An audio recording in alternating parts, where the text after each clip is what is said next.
Hey, salut YouTube, un tuto particulier puisqu'aujourd'hui on va regarder un composant très utilisé à haute fréquence, un composant que je vais te laisser découvrir, et ce composant est fait uniquement à partir d'un fil. Et ce composant c'est la base de la HF, c'est pour ça que je te le laisse le découvrir, sachant que à la fin tu verras, on saura tout sur ce composant, enfin presque tout parce qu'il y aura une deuxième vidéo. Allez, bon visionnage! Alors on commence avec notre traditionnelle pile que l'on va cloner et souder pour avoir de la patate au niveau du courant électrique. Et on va boucler ça par un fil électrique, on va faire carrément un court-jus. Donc dans la vraie vie c'est pas comme ça que ça se passe, hein. Mais nous on va se focaliser sur la partie droite et rectiligne, tu vois, ce tronçon là. On va regarder ce qui se passe sur ce petit fil bien vertical et bien épais. On va tout de suite regarder les propriétés de ce qui se passe quand il est traversé par un courant électrique bien fort. Allez, c'est parti! Alors ce qui se passe, je vais faire un zoom dessus, te montrer ça en 3D. T'as vu? Donc je fais tourner, hein, ça c'est pour faire joli, mais en réalité ça ne tourne pas. T'as vu, il y a un champ magnétique qui va être créé par le courant, et ce champ magnétique il est tangent au cercle. Donc il est en forme de rond, tu vois, tout autour, et à chaque fois il part vers l'extérieur, on dit qu'il est tangent. C'est le champ magnétique B, noté B.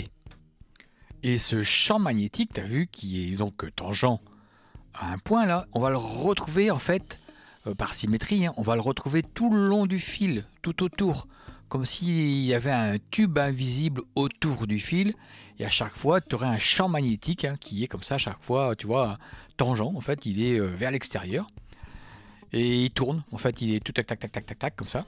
Et ce champ magnétique, tu vois, on connaît maintenant son sens, et on arrive à visualiser aussi comment il est proportionné par rapport au fil.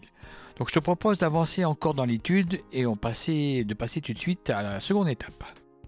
Donc quand on a compris la forme du champ magnétique B, je vais matérialiser 3 points en bas, au milieu et en haut, à peu près, hein, pour matérialiser le champ B, mais uniquement que sur une seule ligne, tu vois, la ligne là.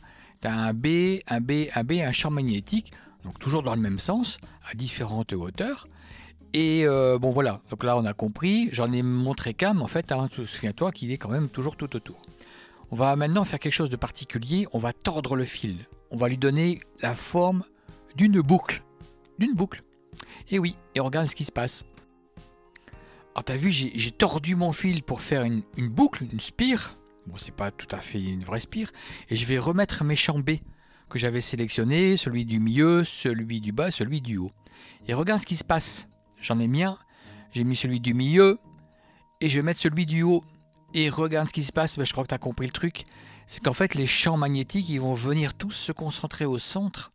Et en fait, ils vont s'ajouter, ils vont se muscler, ils vont se tripler, tu vois. Ils vont tous venir s'ajouter au centre. Et un champ magnétique, tu sais ce que c'est un aimant. Donc ça veut dire que sur notre spire, il va apparaître une face nord et une face sud. Voilà, maintenant tu sais pourquoi. Donc maintenant que tu as compris la spire, comment ça fonctionne, on est rentré vraiment dans le détail, hein, vraiment, on est allé loin là quand même. Hein.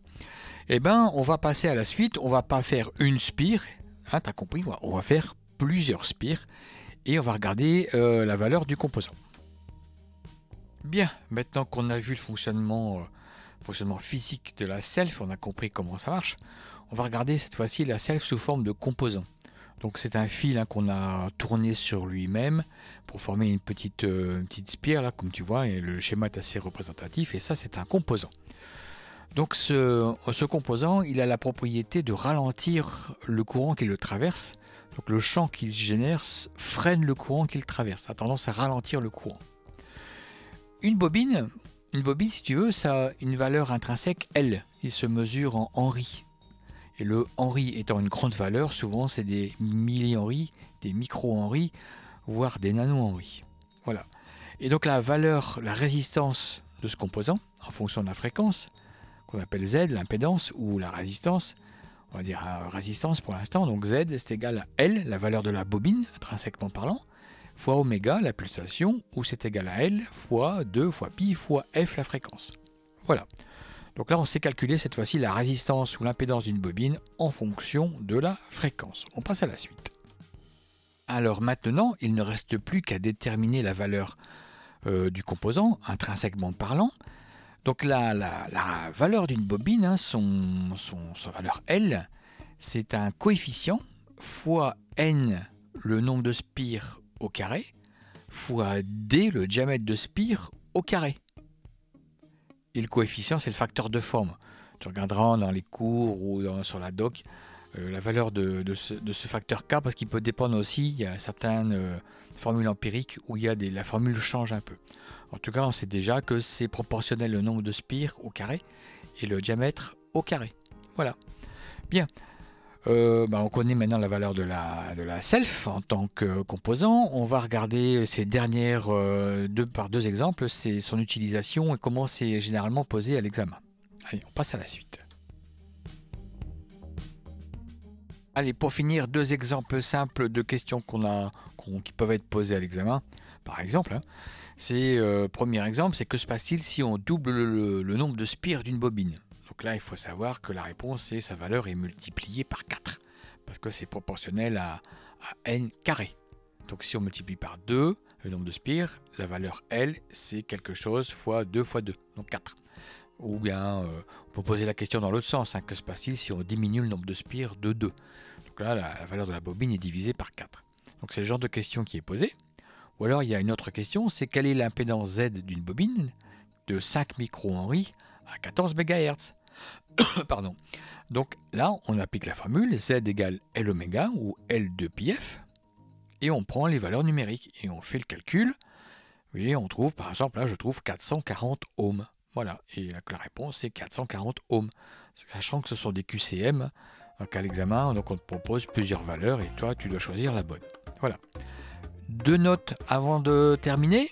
Il y aura encore beaucoup à dire, hein. D'ailleurs, il y aura une autre vidéo où je t'expliquerai en détail la self, notamment sa valeur de sa tension en fonction du courant, le fait qu'il y a un déphasage entre la tension et le courant, etc. etc.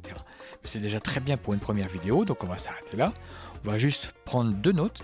C'est qu'une self, ça laisse passer le courant continu. En fait, à basse fréquence, en courant continu, c'est un peu comme un fil ordinaire. Alors qu'en haute fréquence, son impédance augmente, parce que c'est proportionnel à la fréquence. Z égale quelque chose fois F. Et donc en fait, plus la fréquence est élevée et plus la self est résistante. Voilà. Bon, c'est fini pour ce petit tuto, qui était quand même très difficile à faire, hein, pour moi. J'ai passé beaucoup de temps. En tout cas, j'espère que tu as appris des trucs.